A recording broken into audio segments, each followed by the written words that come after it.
मित्रांनो, तू भेटशी नव्याने या मालिकेच्या आजच्या भागामध्ये आपण बघतो की 1999ला अभिमन्यूने नवीन बाईक घेतलेली असते. त्यामुळे सगळे लोक पार्टी करत असतात व बँड बाजा वाजवून मस्तपैकी उत्सव करत असतात. इतक्या तिकडे प्रिन्सिपल येते आणि बोलू लागते, अभिमन्यू हे काय चाललं आहे? तू बाईक घेतलीस ना, ती पण सेकंड हँड, त्याचा एवढा उत्सव? तेव्हा तो म्हणतो, मॅडम उत्सव बाईकचा नाही आहे, उत्सव ती माझ्या कमाईतनं घेतला आहे ना, या गोष्टीचा आहे. माझी आई म्हणते प्रत्येक गोष्टीचं आपण सेलिब्रेशन केलं पाहिजे आणि तुम्हीही ते शिका. मला प्रत्येक गोष्टीमध्ये रंग भरायला आवडतात, पण तुम्हाला त्याची ॲलर्जी आहे बहुतेक. प्रिन्सिपल म्हणते, खूप बोलास, आता लेक्चरमध्ये जा. तो म्हणतो, मी जाईनच, पण मॅडम जरा प्रेमाने वागायला शिका. असं म्हटल्यावरती मॅडम म्हणते, हां ठीक आहे ठीक आहे, फार बोलू नकोस. व तिकडनं अभि निघून जातो. व त्यानंतर आपण बघू लागतो की इकडे 2024मध्ये अभि आपल्या कॉलेजमध्ये एंट्री घेतो आणि एंट्री घेतल्या घेतल्या पिऊनला सांगू लागतो, दरवाजा लावून टाक. आता मी आतमध्ये आल्यानंतर कोणालाही एंट्री द्यायची नाही आहे, माहिती आहे ना तुला. तेव्हा दरवाजे बंद होतात व तेव्हा पिऊनला सांगू लागतो, ऐक, प्रत्येक क्लासला आत्ता रिकामा करायचं आहे, सगळ्या मुलांना खाली बोलव, मला बोलायचं आहे त्यांच्याशी.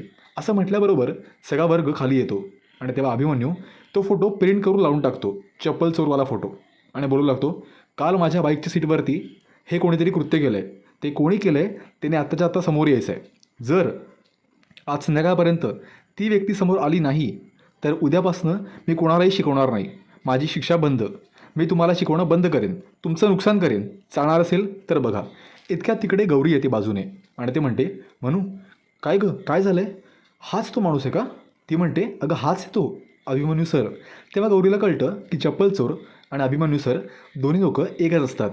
त्या गौरी फारच चिडते आणि घाबरते, म्हणते, बापरे, या सरांचा राग फारच प्रचंड आहे, आता मी काय करू, कशी काय वाचू, आणि यांना खरी सांगू की नको? तर तेव्हा गौरी सचिनला भेटते आणि म्हणते, सचिन मला फार टेन्शन येते रे, मला कळत नाही आहे, सरांना सांगावं की न सांगावं. सचिन म्हणतो, अजिबात सांगू नको, तुला माहिती नाही सरांचा राग, सर एकदा भडकले ना की कोणतीही शिक्षा करतात, अगदी एक्स्ट्रीम. ती म्हणते, नाही नाही, मी खोटं बोलणार नाही आहे, त्यांना सांगून टाकीन मी, फक्त कसं सांगावं आणि कधी सांगावं ते मला कळत नाही आहे. ठीक आहे, बघते मी. तर त्यानंतर मालिकेमध्ये एंट्री होते रागिणीची, म्हणजे या मालिकेच्या विलनची, आणि ती भरपूर प्रमाणामध्ये प्रेम करत असते अभिमन्यूवरती, वन साईड लव. ती बोलू लागते, हाय, तुझ्याकरता मी एक बुकमार्क आणलं आहे, तुला मोरपीस आवडायचं ना, त्यामुळे मोरपीस आणलं आहे मी, हे घे, होईट ठेव. बाय द वे काय झालं आहे, इतका का भडकला आहेस? तेव्हा अभिमन्यू काय झालं असं सांगू लागतो. तेव्हा ती म्हणते, बाप रे, हे कोणी केलं आहे? एक काम करते मी, माझ्या पद्धतीने शोध लावते, हे कोणी केलं आहे तसा. अभि म्हणतो, अजिबात नको, मी अजून समर्थ आहे, हे कोण वागलं आहे ते मी शोधून काढेन, तुझी मदत लागलीस तर मी तुला समोर येऊन सांगेन, पण तोपर्यंत स्वतःहून कोणतंही काम करू नकोस, जे करायचं ते करेन मी. त्यानंतर लायब्ररीतून रागिणी बाहेर पडते. तेव्हा तिला कळतं समोर गौरी उभी आहे. गौरी म्हणते, मला सरांना भेटायचं आहे, जरा 2 मिनटं बोलू शकते का? रागिणी म्हणते, 1 मिनटं, सरांना असं कोणीही कधीही भेटू शकत नाही, तू तुझ्या वर्गात जा, सर लेक्चरला येतील ना तेव्हा त्यांना भेट आणि डाऊट विचार, असं एकट्यामध्ये सरांना कोणीही भेटू शकत नाही, कळलं का?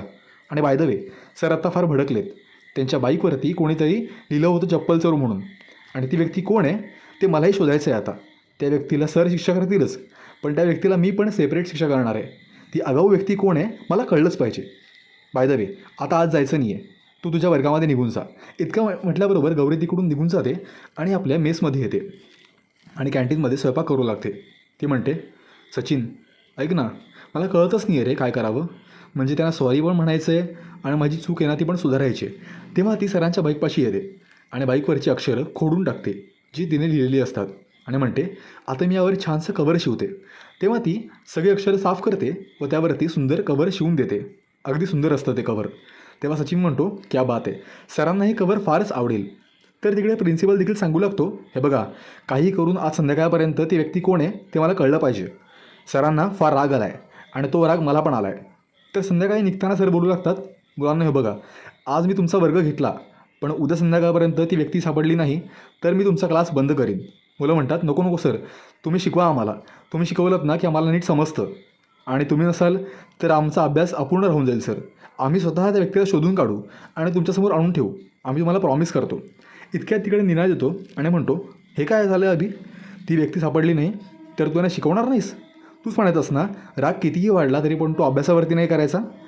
इतक्यात तिकडे एक मुलगी येते आणि निनादला मामा म्हणून हाक मारते. तेव्हा आपल्याला कळतं की निनादची भाची त्याच कॉलेजमध्ये शिकत असते. तेव्हा ती अभिला ब्रो म्हणून हाक मारते. ब्रो कसा आहेस तू? इतका चिडला आहेस का? अच्छा, तुझ्या त्या बाईकवरती कोणीतरी लिहिलं आहे ना, त्यामुळे. ठीक आहे ठीक आहे. अरे हे काय, तुझ्या बाईकवरती नवीन कवर? तेव्हा अभिला कळतं की बाईकवरती नवीन कवर कोणीतरी शिवून दिलं आहे. तेव्हा तो अजूनच भडकतो आणि म्हणतो, हे कोणी केलं आहे? आणि त्या आगाऊ माणसाने एक चिठ्ठी पण ठेवली आहे. बघूया चिठ्ठीमध्ये काय लिहिलं आहे. तेव्हा तो चिठ्ठी वाचू लागतो. तेव्हा त्यामध्ये लिहिलेलं असतं, आय एम व्हेरी सॉरी. माझ्याकडून जे झालं त्यामुळे खूप माफी मागते तुमची. पण सर, माझ्यावरचा राग तुम्ही सगळ्या मुलांवरती काढू नका. त्यांना शिकवणं थांबवू नका.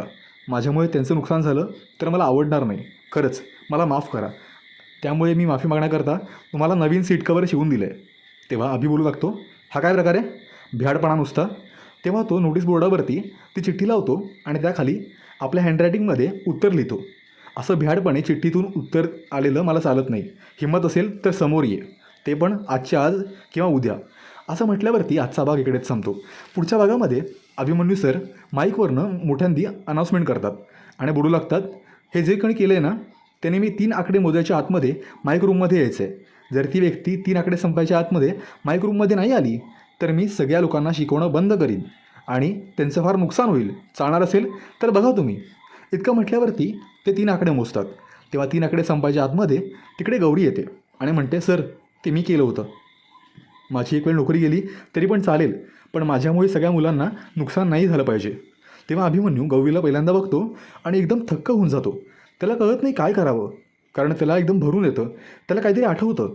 त्याला आपली पूर्वजन्मातली गर्लफ्रेंड आठवते आणि तो एकदम भावूक होतो आणि म्हणतो, तू तू इथे कशी? असं म्हटल्यावरती त्यांना एकदम हसायला येतं. चेहऱ्यावरती स्माईल येते. मित्रांनो, तुम्हाला हा भाग कसा वाटला कमेंट करून नक्की सांगा. आणि हे भाग रोज बघण्याकरता आत्ताच चॅनलला सबस्क्राईब करा.